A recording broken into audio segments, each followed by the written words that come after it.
Right on the front lines, the governor of Kansas talked to UAW workers in the metro today. Her hope the union and GM will work out a deal soon. But if they don't, impacts will be felt soon enough. And some former GM workers, well, they've been there. 41 Action reporter Tom Dempsey talked with one man who's lived through it.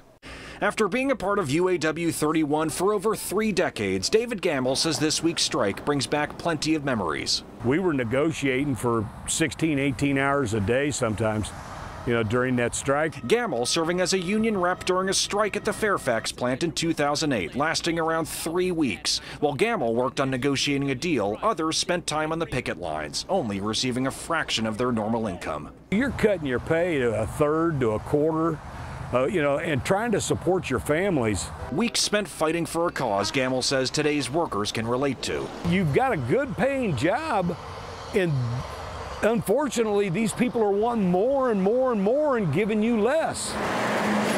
Now, 11 years later, a similar scene. Only this time, UAW members dealing with things like GM cutting off payments for health coverage. It's out of pocket and you're only getting $200 a week. It could be that one doctor's visit. With this week's strike still going on, Kevin O'Neill, a longtime writer for the Kansas City Labor Beacon, says much of UAW's calls for change remain the same, despite General Motors seeing big profits since then. It's the same issues. I mean, it's wages, it's benefits. With unions facing challenges like jobs going to other countries and right-to-work legislation, O'Neill says strikes like this one could become more common. We haven't had a lot of strikes in the last 10, 15 years. They're going to start increasing because it's becoming obvious the workers are getting left behind. A dispute now stretching on for almost a week, with David Gamble knowing it could bring more challenges ahead.